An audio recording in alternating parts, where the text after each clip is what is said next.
Irmãos, nós vamos dar início à nossa reunião de oração. Pedir ao nosso irmão Wendel que nos conduza nesse momento. Querido Deus e amado Pai, te agradecemos, Senhor Deus, por todas as coisas que o Senhor fez e tem feito em nossas vidas, Pai amado. Nos abençoa para a honra, glória e louvor do seu santo nome mais nessa noite, que possamos oferecer, Senhor Deus, um culto perfeito e agradável ao Senhor. Em nome de Jesus, amém. Vamos abrir nossas Bíblias no Êxodo, texto de Êxodo, capítulo 3, o verso... Eu ia ler só o verso 7, mas nós vamos ler, acompanha a leitura do verso 1 até o verso 7. Êxodo 3,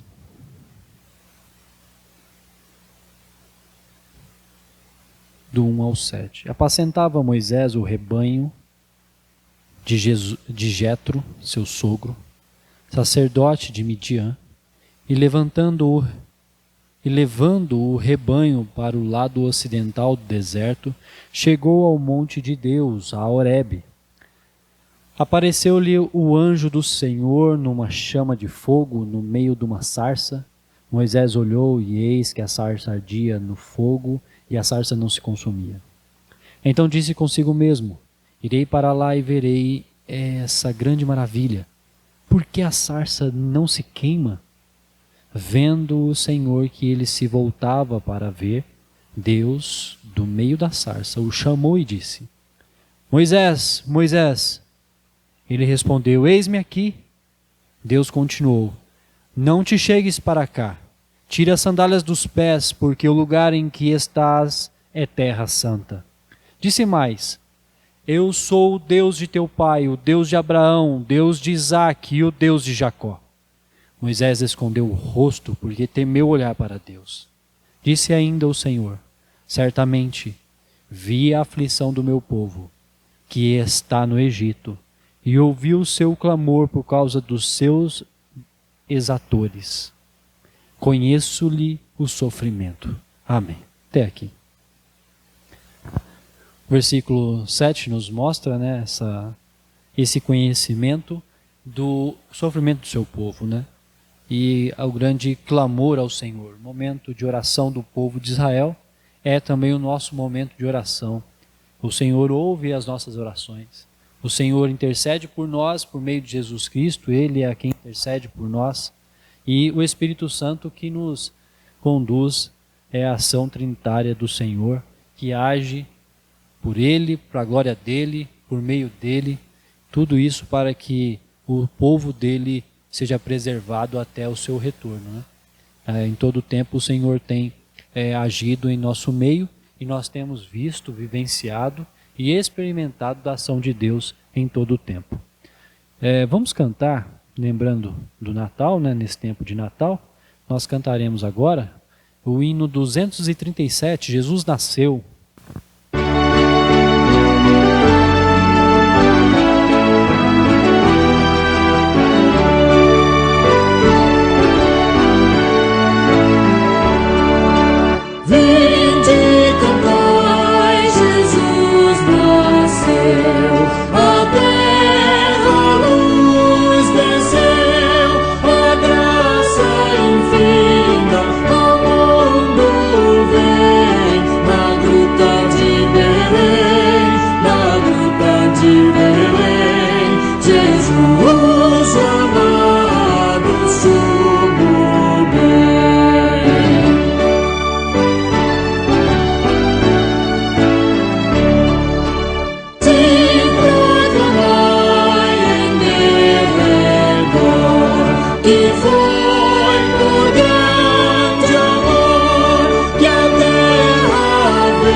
Nos conduz nesse momento de oração, de adoração ao Senhor e gratidão por por esse Jesus, por Jesus, né?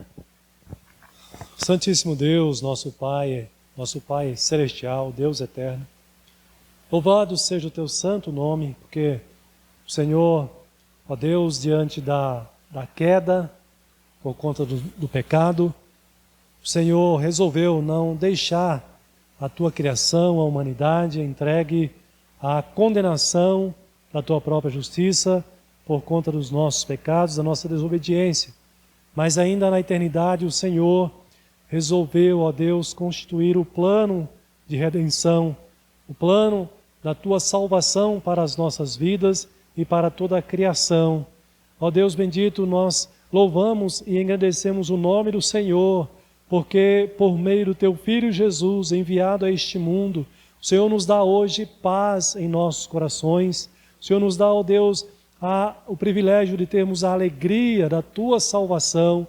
O Senhor nos dá, ó Deus, a esperança bendita, ó Pai, do retorno, da volta do Senhor Jesus para nos buscar. Senhor, louvado seja o teu nome.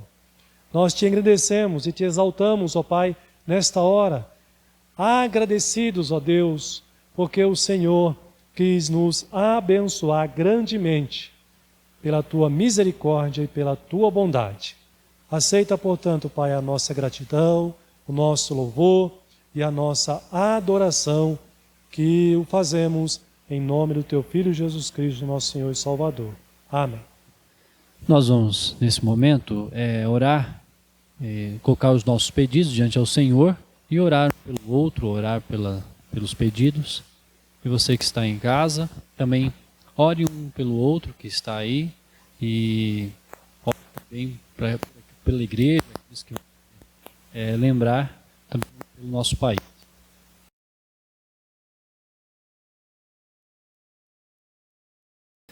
Irmãos, nós vamos encerrar esse momento de oração e intercedendo pela mensagem que nós teremos, pelo estudo desta noite. Nesse momento eu estarei orando. Feche seus olhos. Santíssimo Deus, nós te agradecemos porque o Senhor tem nos abençoado ricamente, derramando a chuva, nos dando o sol e nos preenchendo, Senhor Deus, com a vida. E isso é dom do Senhor. Também o Senhor nos preencheu, Senhor Deus, com o dom da vida e vida eterna. Através, Senhor Deus, do convencimento da Tua palavra em nossos corações.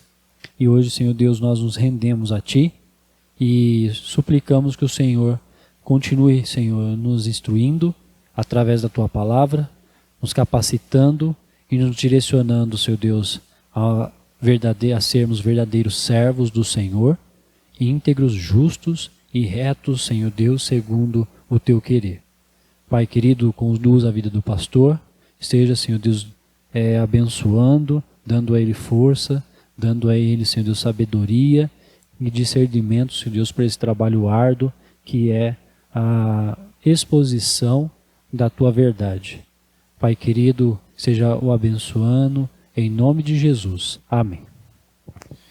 Meus irmãos, a graça e a paz do nosso Senhor e Salvador Jesus Cristo, a você que nos acompanha na sua casa também, e eu quero convidar os irmãos a abrir a palavra de Deus em Tiago, capítulo 5, apenas o versículo 17, gostaria de ler para os irmãos e com os irmãos também. Tiago, capítulo 5, na verdade eu coloquei o versículo 17, mas não é o 17, eu adiantei um pouquinho, é o 15. Vou ler o 15 e o 16 com os irmãos, que nos diz assim: E a oração da fé salvará o enfermo, e o Senhor o levantará. A minha ênfase vai ser nessa parte final do versículo aqui, que vai dizer o seguinte: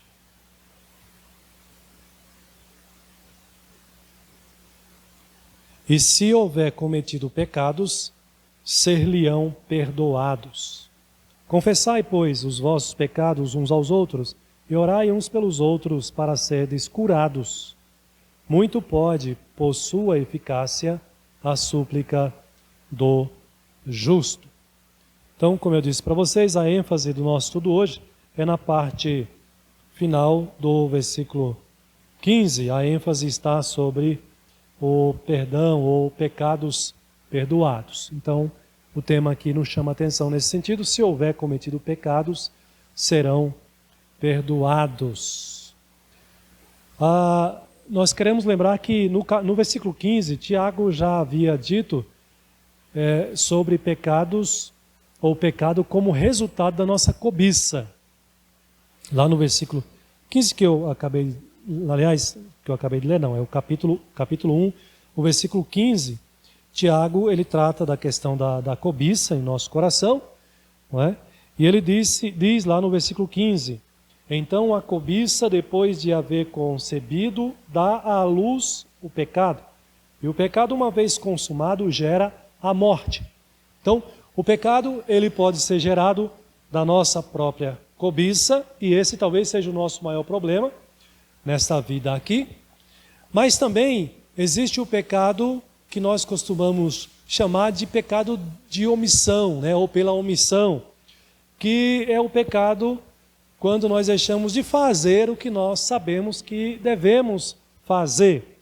No capítulo 4 também, versículo 17, Tiago nos lembra desse tipo de pecado quando ele diz: portanto, aquele que sabe que deve fazer o bem e não faz, nisso está pecando. Lembrando para os irmãos que Tiago já havia mencionado tipos de pecados que nós praticamos, que nós cometemos aqui nesta vida. Então ele fala do pecado que é originado da nossa própria cobiça, de pecado no capítulo 4, versículo 17, quando nós deixamos de fazer o que nós sabemos que devemos fazer, pecado da omissão. E quando nós pecamos, nós crentes, nós sentimos o desejo, a necessidade de receber o perdão de Deus.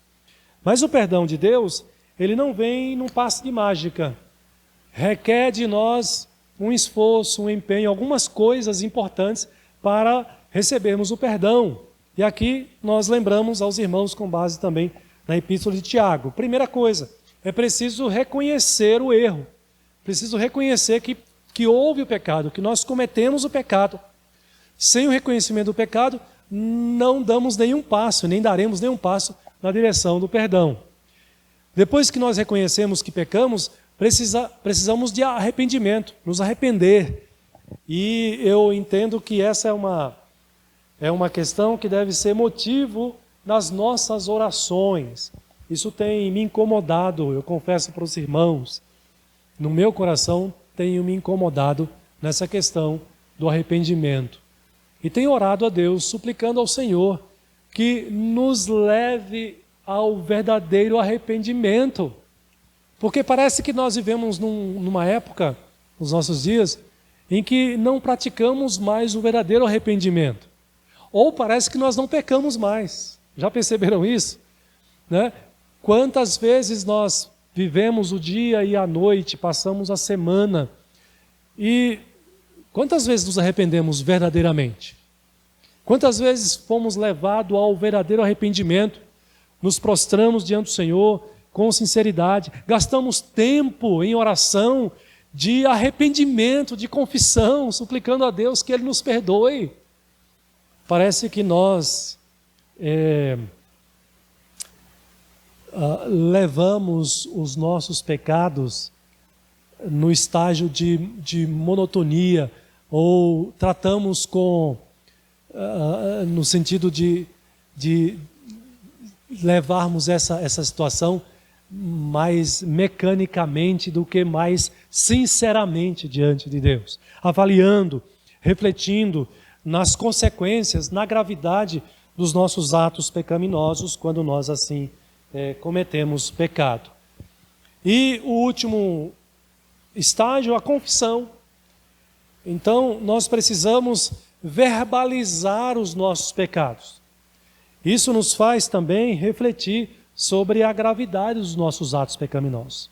Uma coisa é nós orarmos dizendo: Senhor, perdoe a multidão dos nossos pecados, sem refletir no que nós estamos dizendo, que tipo de pecado. Outra coisa é você dizer: Senhor, me perdoe porque eu menti hoje. Senhor, me perdoe porque eu cobicei hoje.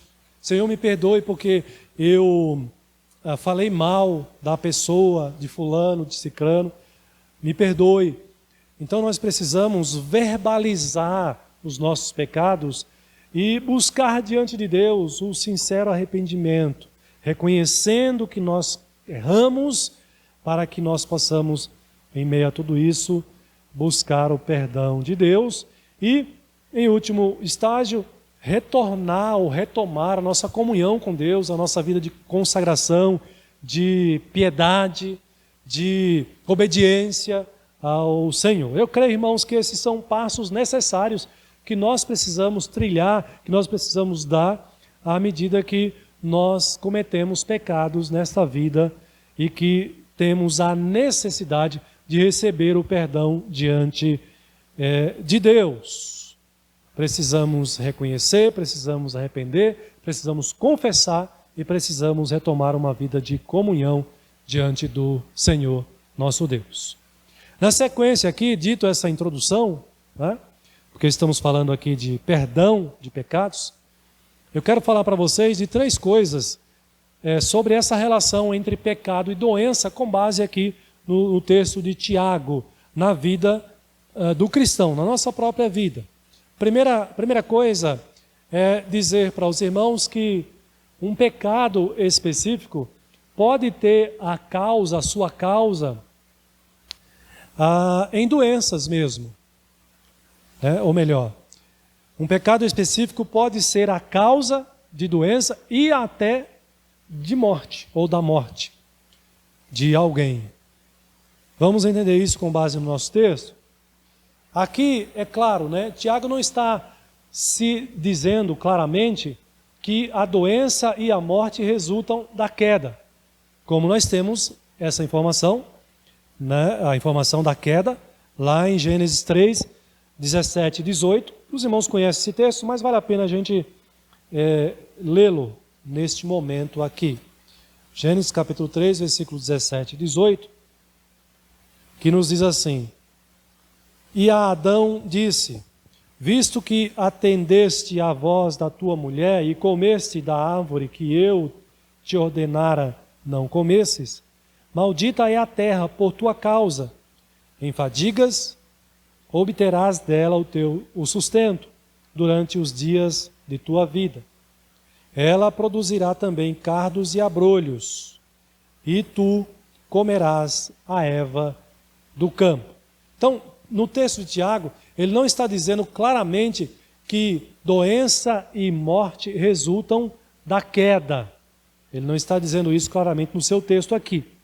Mas, quando você vai estudar a Bíblia sob essa perspectiva, você vai encontrar que a Bíblia admite que Deus castiga. Né? Você tem alguns tipos de pecados castigados na Bíblia com doenças e até mesmo com morte.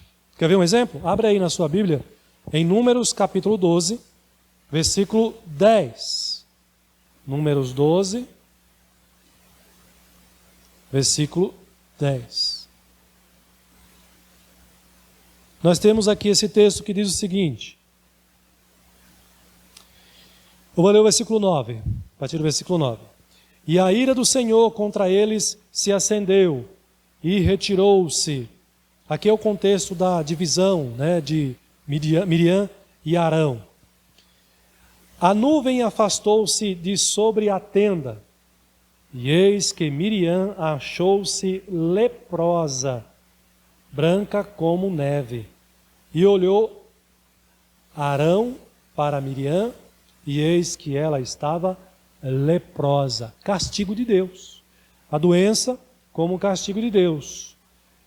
O versículo 11 ainda diz: Então disse Arão a Moisés: Ai, Senhor meu, não ponhas, te rogo, sobre nós este pecado, pois, olha o reconhecimento aí, loucamente procedemos e pecamos. Deus agiu, trazendo a enfermidade, depois que eles cometeram o pecado, eles reconheceram que pecaram, e eles clamam ao Senhor agora. Vamos ver um outro texto, 2 Reis, capítulo 1, versículos 2 e 3. 2 Reis, capítulo 1, versículo 2 e 3. Você pode acompanhar também na sua casa a leitura desses textos. 2 Reis, capítulo 1, versículos 2 e 3. Acharam aí? Eu vou ler mais uma vez. E caiu Acasias pelas grades de um quarto alto em Samaria. E, consequência da queda, ele adoeceu. E o que ele fez então? Olha aí. Enviou mensageiros e disse-lhes: Ide e consultai a Baal-zebub, deus de Ecrom, se sararei desta doença. Versículo 3. Mas o anjo do Senhor disse a Elias, o profeta, o tesbita: Dispõe-te e sobe para te encontrares com os mensageiros do rei, o rei Acasias, de Samaria, e dize-lhes: Porventura não há Deus em Israel para irdes consultar Baal-zebub, deus de Ecrom? Vamos ver qual foi o resultado disso? Versículo 15, um pouquinho mais à frente. Vira a página da sua Bíblia. Então o anjo do Senhor disse a Elias: Desce com este, não temas. Levantou-se, desceu com ele ao rei. O 16.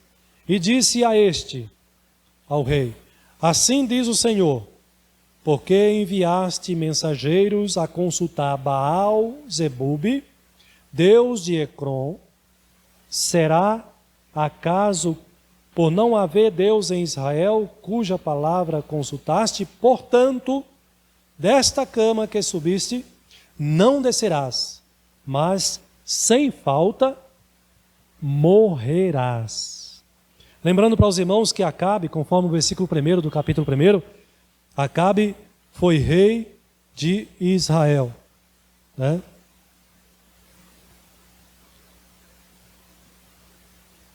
E aqui então, qual foi a consequência do seu pecado? Deus o castigou não apenas com uma enfermidade, mas com a morte. O que nós estamos destacando aqui, irmãos, é que a Bíblia admite que Deus castiga certos tipos de pecado de acordo com o seu propósito, de acordo com a sua vontade. Deus castiga com doenças. Deus castiga com a morte. Vamos ver um texto no Novo Testamento, conforme está aí no slide? Atos capítulo 13. Você pode acompanhar também na sua casa, acompanha aí na sua Bíblia. Atos capítulo 13, versículo 11. É um texto mais conhecido aqui.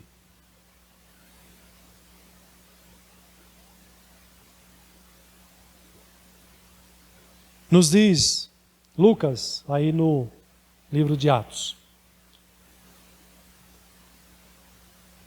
Pois agora eis aí sobre ti a mão do Senhor, a mão de Deus, e ficarás cego, não vendo o sol por algum tempo.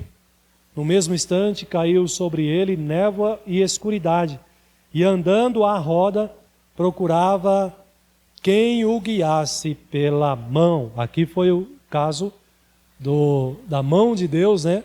Trazendo a enfermidade, a cegueira sobre o mágico chamado Elimas. Deus o castigou com enfermidade. Agora vamos ver capítulo 5, versículo 8 e 9. O que nos diz esse texto? O mesmo livro de Atos, capítulo 5, versículo 9 e 10. Diz assim, aqui é o famoso texto de Ananias e Safira. Pecaram também. E qual foi o resultado? Tornou-lhe Pedro, porque entraste em acordo para tentar o Espírito do Senhor? Eis aí à porta os pés dos que sepultaram teu marido, e eles também te levarão. No mesmo instante caiu ela aos pés de Pedro e expirou, morreu. Estando os moços, os moços, acharam-na morta e levando-a, sepultaram-na junto do marido.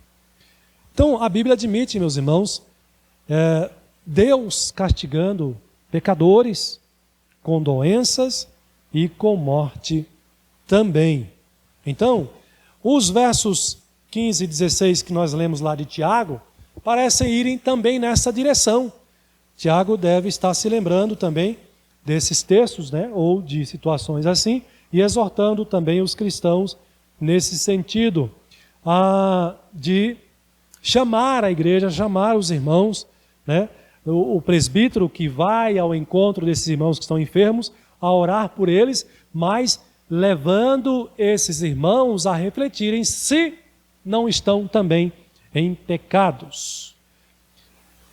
Em Deuteronômio capítulo 28, versículos 15 a 45, vou apenas destacar aqui para os irmãos, a gente não precisa ler, mas você vai encontrar lá, se você tiver curiosidade, depois você lê esse texto, uma lista de doenças como juízo de Deus contra os judeus desobedientes. Então você tem toda essa lista de doenças aqui, Deus castigando o povo com enfermidades por causa de desobediência, pestilência, tuberculose, febre, inflamação. Eu tenho um quadro inflamatório, será que é castigo de Deus? Inflamação, tumores, sarnas, pruridos, cegueira, perturbação de espírito, úlceras malignas incuráveis nos joelhos e nas pernas, do pé à cabeça e outras. Então, sim, a Bíblia admite que Deus castiga pessoas, pecadores, com enfermidades e até mesmo com doenças. E aí a gente pode fazer a seguinte pergunta: e nos dias de hoje? A gente está vivendo o contexto da pandemia do Covid-19. Você é capaz de dizer que Deus está inerte a esse quadro? Perdão, engasguei aqui com a minha saliva. Com esse quadro de pandemia? Não, Deus também está conduzindo para o seu propósito. Por que não? Ele é soberano, Ele tem o controle sobre todas as coisas, não é? Então a Bíblia admite sim, Deus usa enfermidades, Deus castiga, né, pecados com enfermidades e até mesmo com morte. Então esse é o primeiro ponto.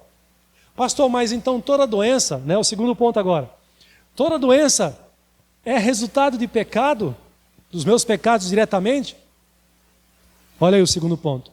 Nem toda doença é castigo de Deus. A gente não pode ser aqui, ir para o extremo, né, ser radical e dizer que então toda doença é castigo de Deus, castigo direto por causa dos nossos pecados. Não, não é isso que eu estou dizendo e nem é isso que a gente encontra na Bíblia. Existem muitas doenças, provavelmente a maioria delas que não é resultado direto de um pecado cometido pela pessoa ali. Então, por que a gente pode dizer isso? Vamos observar aqui alguns argumentos. Você vai encontrar, primeiro argumento aqui, você vai encontrar homens na Bíblia, né? Homens de vida santa, pura, homens obedientes a Deus, irrepreensíveis, cheios de fé, que ficaram doentes, né? E não foi por causa de pecados específicos. A gente tem, por exemplo, Jó, capítulo 2, versículos 7 e 8, e vocês conhecem a história de Jó, não é? Jó ficou doente, Deus usou a enfermidade, permitiu que Satanás agisse na vida de Jó para o seu propósito, mas o que Deus deixa claro logo de início na carta de Jó, você tem, no livro de Jó, você tem essa informação. Deus, se referindo a respeito da vida de Jó, falando para o próprio diabo, Satanás, que Jó era o seu servo fiel na terra. E Jó teve um quadro gravíssimo de enfermidade. Então a gente não pode dizer que toda doença nesta vida é castigo de Deus por causa dos nossos pecados, tá? Então você tem o exemplo de Jó. Você tem o exemplo do profeta Eliseu, no capítulo, na segunda Reis, capítulo 13, versículo 14. Você pode abrir a sua Bíblia também para acompanhar essa leitura. Capítulo 13, versículo 14. Você tem aí o relato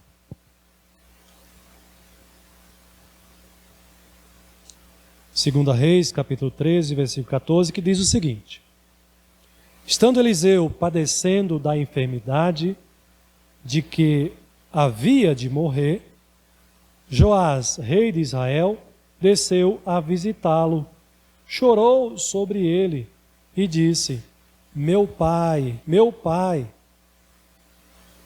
caros de Israel e seus cavaleiros.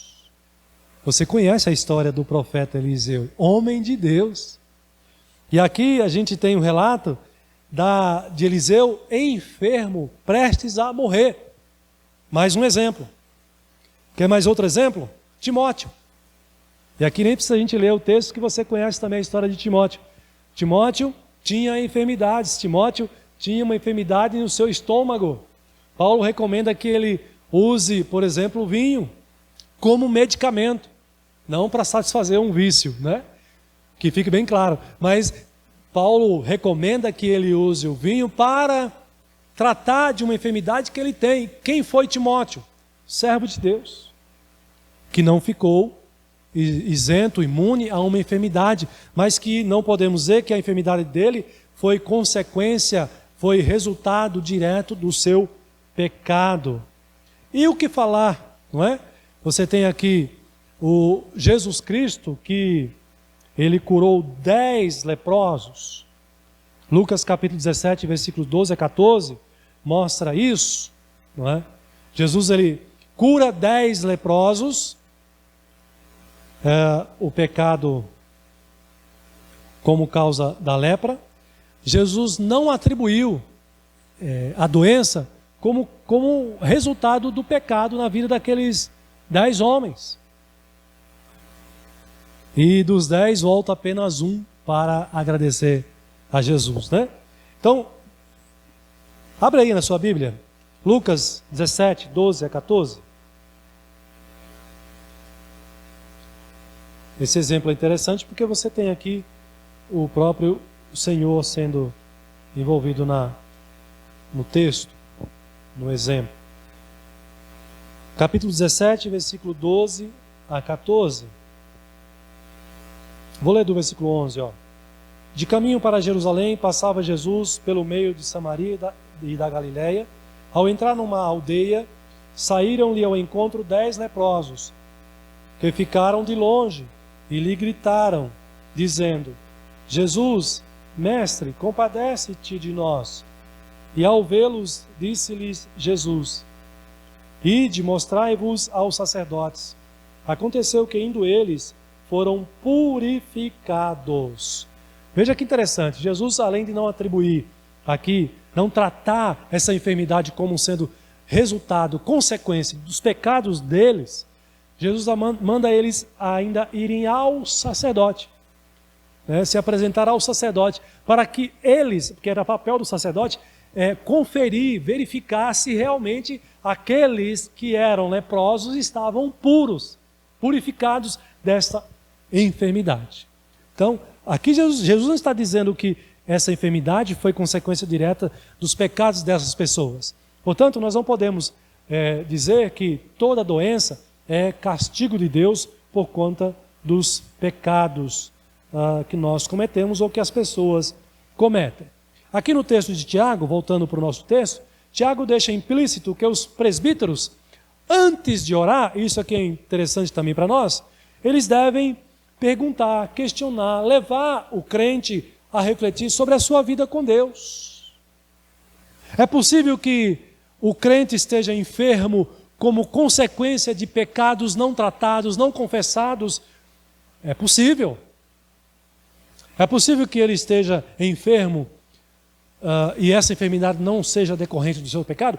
Também é possível. O que é importante aqui? E qual é o papel nosso como quer pastor, quer presbítero, ou até mesmo como um irmão que vai visitar um outro irmão e orar por ele porque ele está enfermo? O que é importante? Levá-lo também a refletir como é que está a sua vida com Deus. Isso é importante para todos nós. Precisamos fazer essa autorreflexão. E se encontrarmos em nós pecados não tratados, que tratemos. que reflitamos se o que nós pensemos, se o que nós estamos sofrendo aqui, se de fato não é consequência também de pecado não tratado. Porque é possível que estejamos sofrendo por causa de pecados não confessados, também é possível. Então cabe a nós, como crentes, fazer essa reflexão. E cabe a nós também, como pastor, como presbítero, como irmão em Cristo, ajudar os irmãos que estão também, quer enfermo ou quer em pecado, a refletirem também sobre a sua situação. E se tiver, confessar, orar com ele e por ele. Então é necessário saber se há pecados não tratados. Isso também é uma necessidade nossa. Não apenas do irmão que está enfermo, do irmão que você vai visitar, que nós como presbítero ou pastor ou diácono vamos fazer uma visita, mas todos nós, na vida com Deus, a vida do crente, nós devemos estar sempre fazendo essa reflexão, né? Principalmente quando nós chegamos ao final do dia. Como é que foi o nosso dia hoje? Que pecados nós cometemos que não ainda tratamos para com o nosso Deus?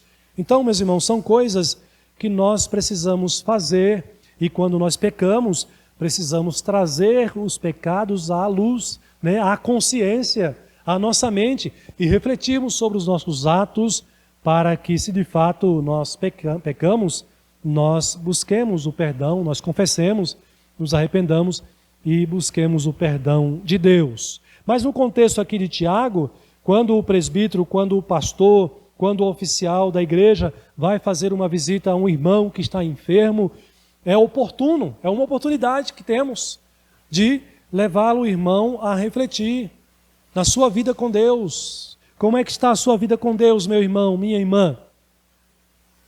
Está em paz? Ou a sua consciência está o acusando?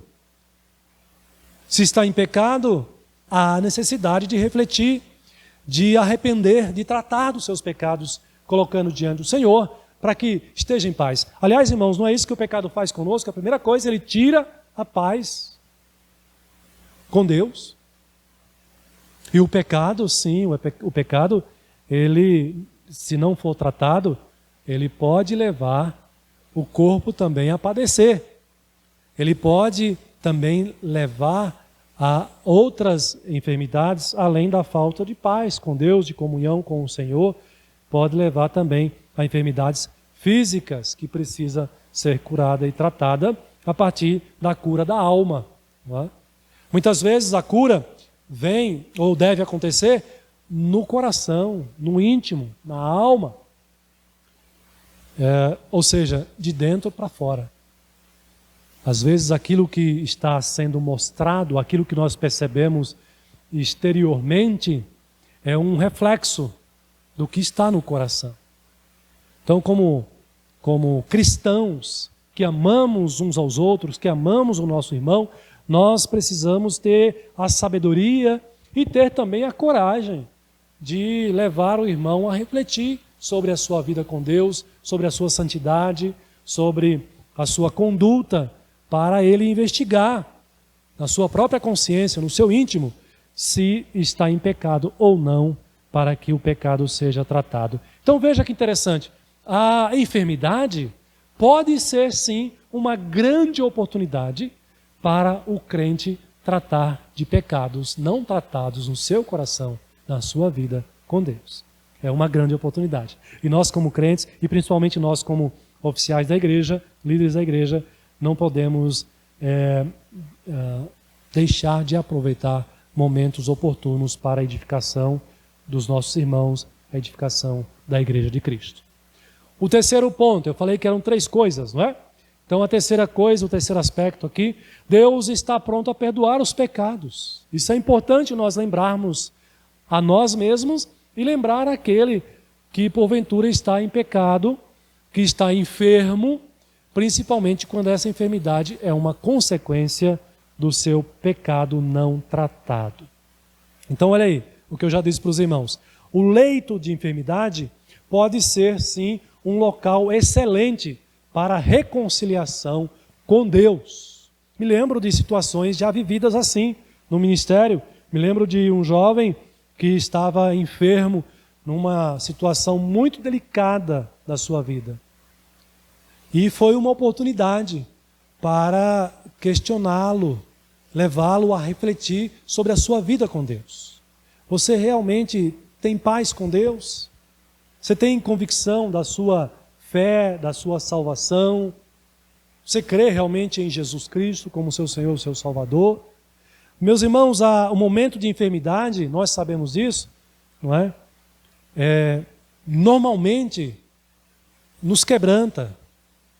É um momento em que o orgulho não tem mais espaço, na maioria das vezes. Porque algumas vezes, infelizmente, a pessoa permanece entregue ao seu orgulho.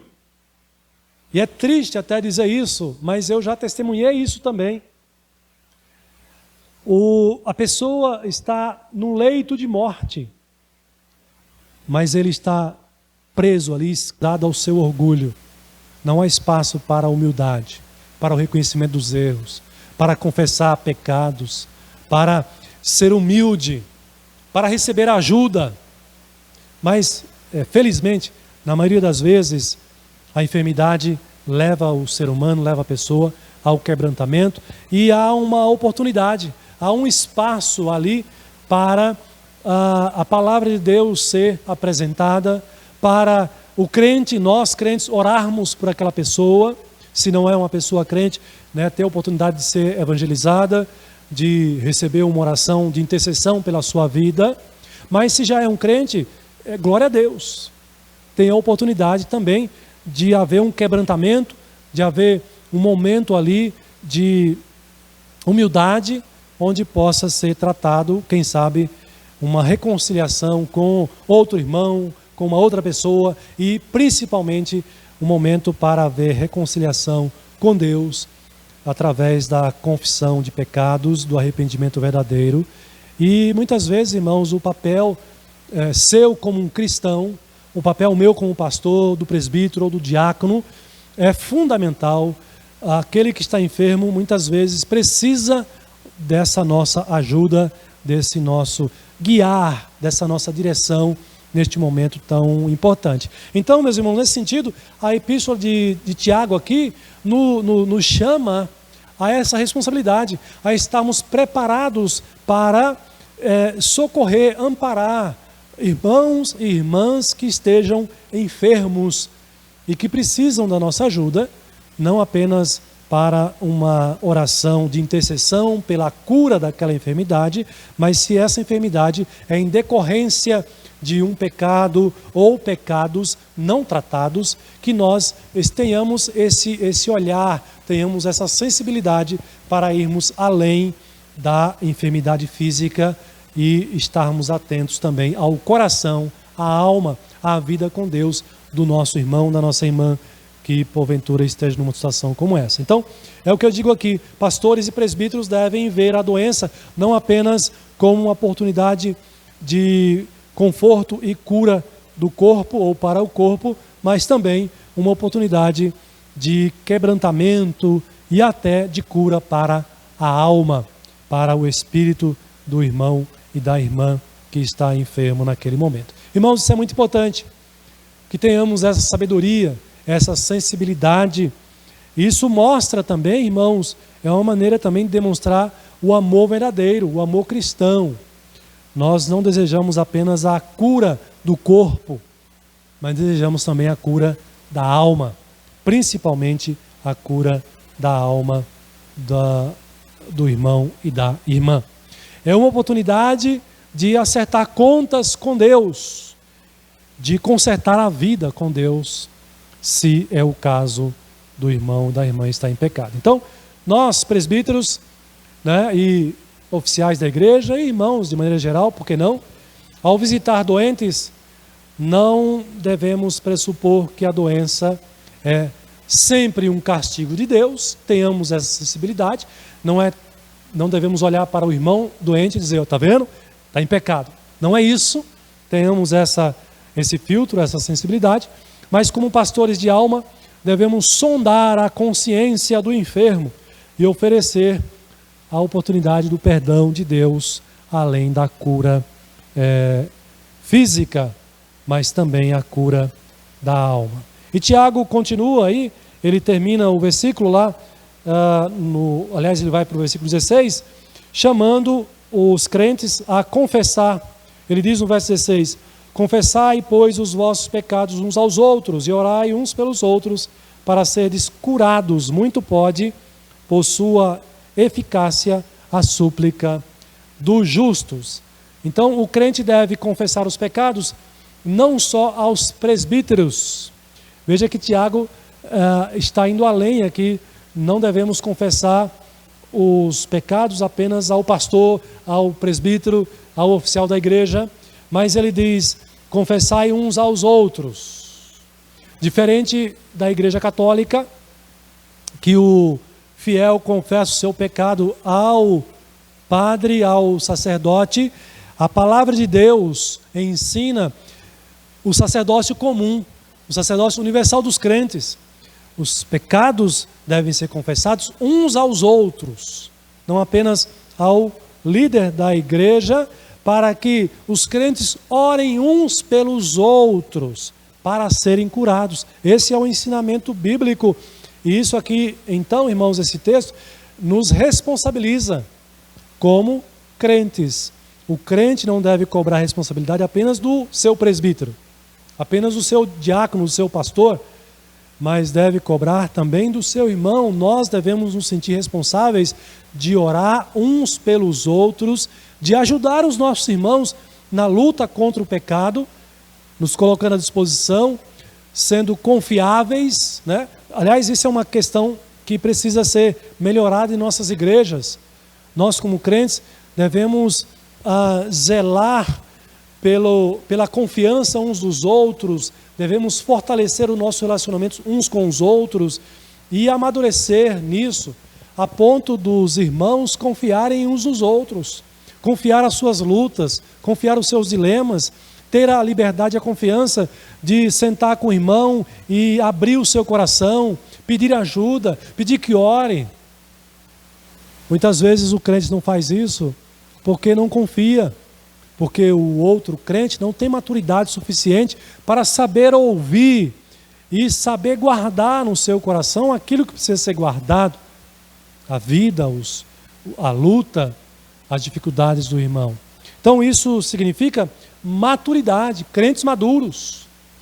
E assim a igreja de Cristo ser uma igreja madura, onde pode socorrer uns aos outros, né? Ser uma grande agência curadora, a igreja de Cristo na terra. Precisamos crescer nisso.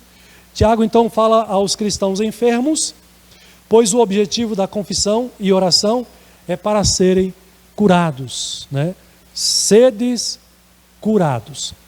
Então, olha como é importante a igreja, olha como é importante o papel seu como cristão, como crente maduro, que sabe ouvir e que sabe o que vai fazer com aquilo que você ouve. Não vai tratar com banalidade, com leviandade, de maneira leviana, mas vai tratar com respeito, com consideração, levando a sério a luta do seu irmão, da sua irmã, em oração diante de Deus, se tornando um crente confiável ao irmão que precisa da sua ajuda, que precisa da sua oração e da sua direção. Mas a busca da cura através da confissão de pecados não elimina o uso de remédios. Isso é uma questão também importante.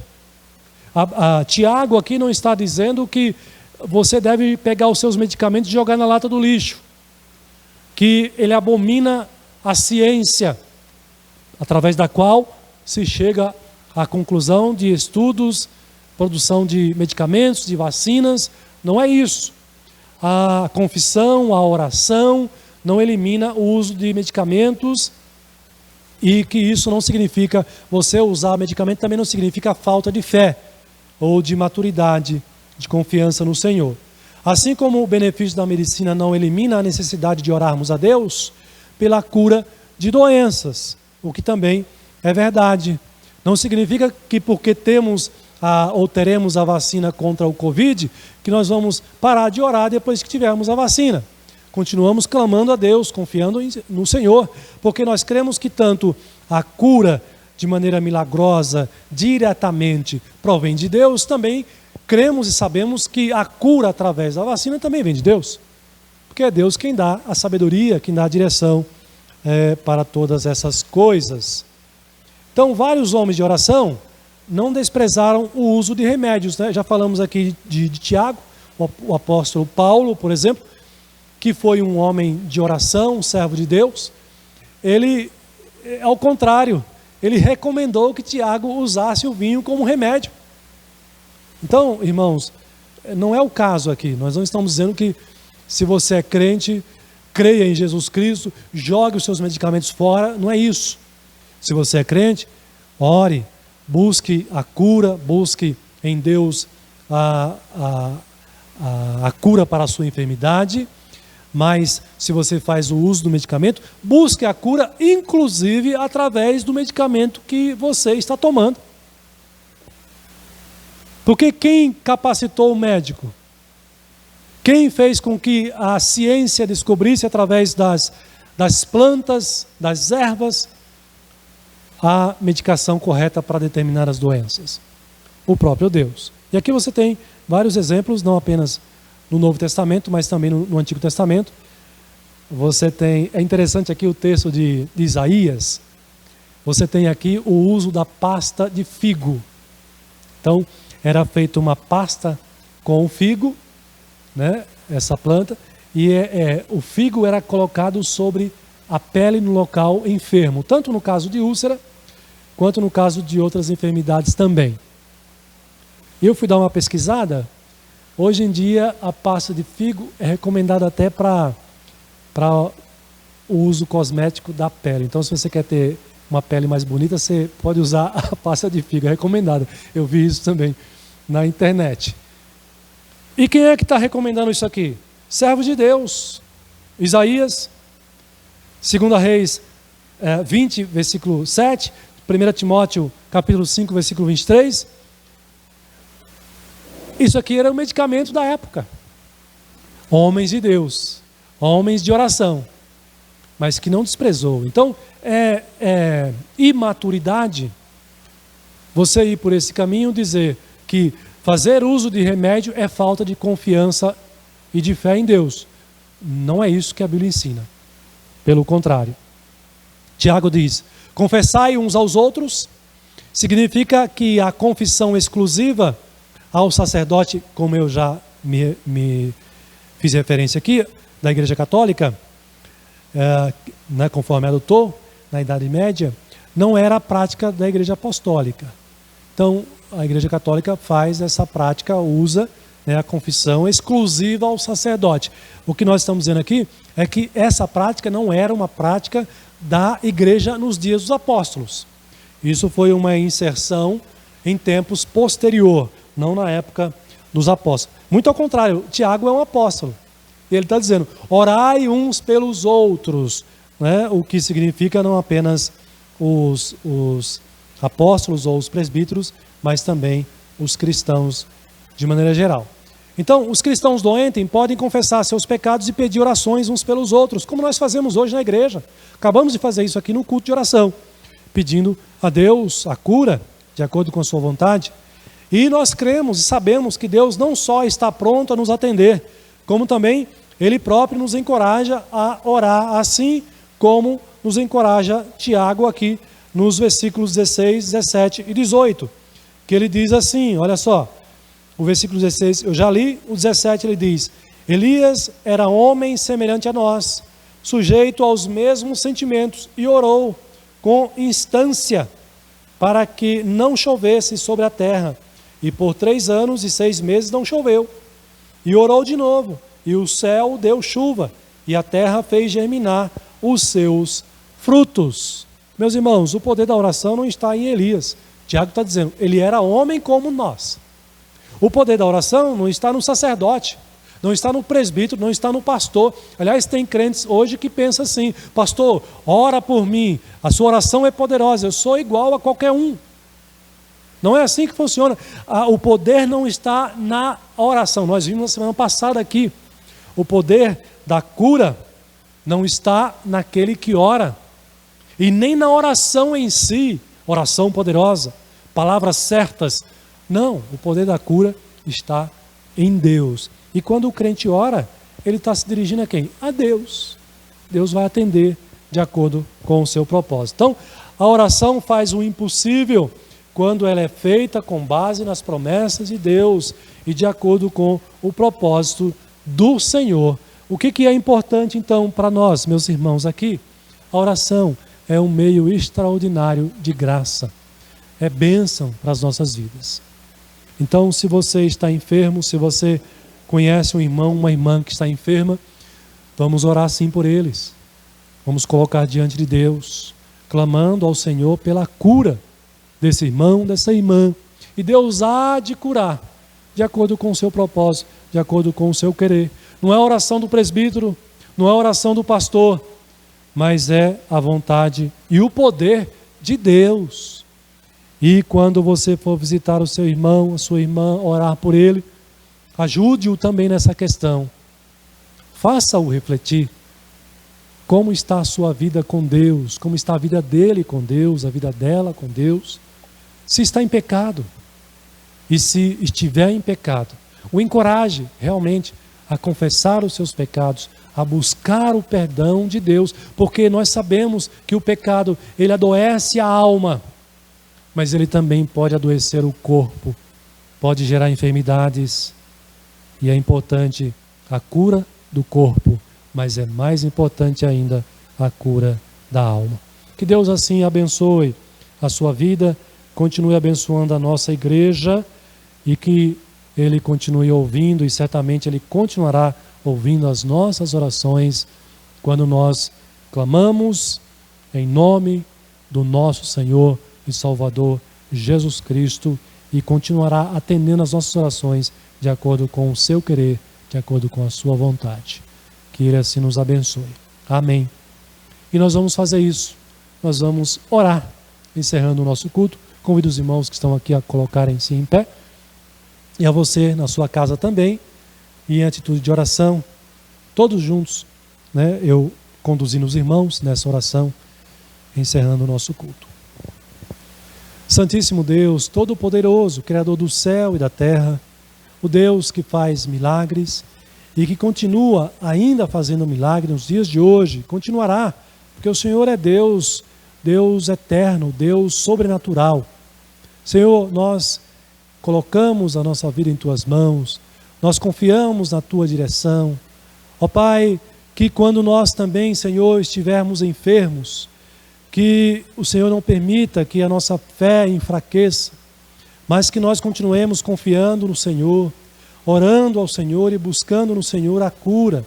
E quando nós, ó Deus, estivermos em pecados, que o Senhor nos encoraje, que o Senhor nos faça lembrar da necessidade, ó Deus, que temos de tratar os nossos pecados junto a Ti, confessando-os, ó Deus, arrependidos sinceramente e buscando, Senhor, o perdão que é bálsamo, ó Deus, para a nossa alma, para o nosso coração, para a nossa mente. Que o Senhor continue tendo misericórdia das nossas vidas, do Teu povo neste mundo, que ainda pecamos, que somos falhos e que carecemos, ó Deus, do Teu perdão. Ó Deus bendito, que o Teu olhar seja de misericórdia para conosco, mas que também seja de renovo, de força, nos ajudando, Senhor, a sermos cada vez mais obedientes e fiéis à Tua vontade através da Tua palavra. Fortalece a Tua igreja, Pai. Cura, Senhor, os enfermos, de acordo com o Teu querer, Teu propósito, Senhor Deus. Que neste momento, ó Pai, o Teu Espírito Santo também esteja levando cada irmão, irmã e cada um de nós a uma reflexão profunda, ó Pai, da nossa vida contigo. E se encontrarmos pecados, que o Senhor nos ajude, nos encoraje a tratá-los diante do Senhor. Tem misericórdia de nós, corrija-nos e aperfeiçoe-nos em Cristo Jesus. É no nome dele que eu oro, agradecido a Ti por tudo, hoje e sempre. Amém. Meus irmãos, que Deus continue abençoando e guiando as nossas vidas como seus filhos amados. Que Deus nos leve em paz para os nossos lares e nos guarde. Amém.